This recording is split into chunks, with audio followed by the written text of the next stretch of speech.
Salut les amis, bienvenue sur Tech Accessible. Toutes les vidéos sont entièrement sous-titrées. Cette chaîne est pensée en priorité pour les personnes malentendantes, mais elle est évidemment ouverte à tous. Ici, je vous aide à comprendre l'informatique simplement, Windows, PC, logiciel, sécurité, confidentialité et astuces du quotidien.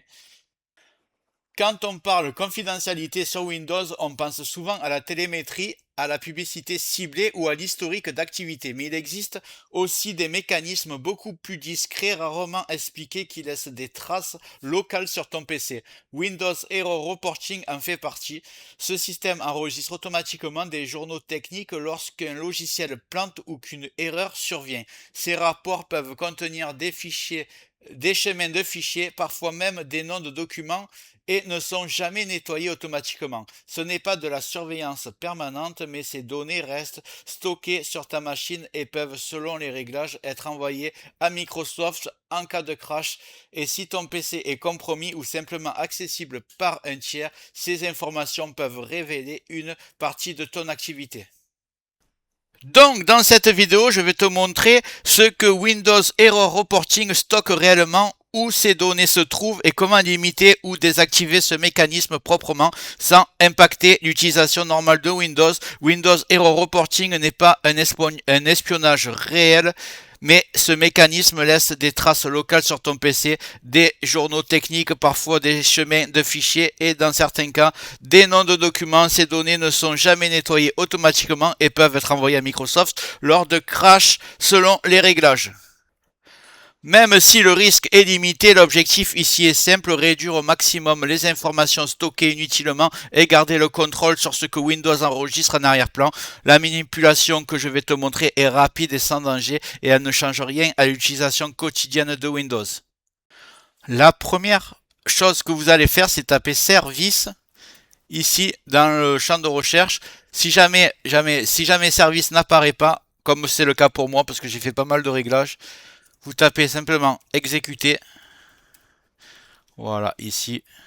Et vous tapez, je vous montre, service avec un s.msc. C'est aussi simple que ça. Vous cliquez sur entrée. Et ici, vous allez chercher tout en bas. Est-ce qu'il existe le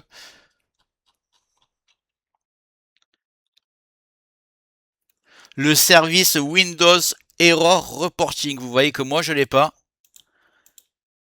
Si vous l'avez, vous tapez dessus et vous faites désactiver, tout simplement. Comme ça, il ne se lancera plus. Et pour ceux comme moi qui l'ont pas, et même pour les autres d'ailleurs, on va faire la vraie méthode pour le désactiver complètement. C'est parti. On retourne dans recherche en bas et on tape regedit. Voilà, vous voyez, regedit, exécuter la commande.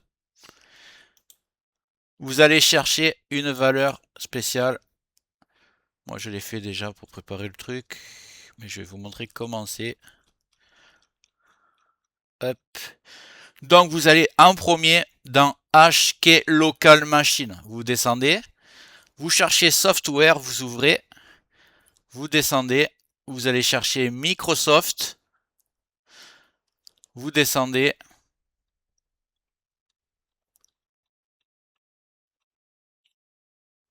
On va aller chercher Windows tout en bas. Voilà, Windows, vous le voyez. Ensuite, on va aller chercher Error Reporting. Voilà, Windows Error Reporting et vous êtes exactement au bon endroit. On va vérifier plusieurs choses ensemble. Vous voyez, Change Dump, il doit être réglé sur 1. Si au bout vous avez 0, vous double-cliquez dessus. Et ici, au lieu de 0, vous mettez 1. Comme ça, vous aurez comme moi. Enable Zip. Pareil, il y a 1. Donc, vous double-cliquez. Si vous avez 0, vous le mettez sur 1. Previous Ring. Que je ne me trompe pas. Oui, Previous Ring sur 1. Previous Télémétrie sur 1. Et OOBE Completed sur 1. Si vous n'avez pas une des valeurs, c'est pas grave. Mais si elles y sont, il faut qu'elles soient toutes les 5 sur 1. Une fois que c'est fait, le plus important maintenant, je vais vous montrer qu'est-ce qu'il faut faire.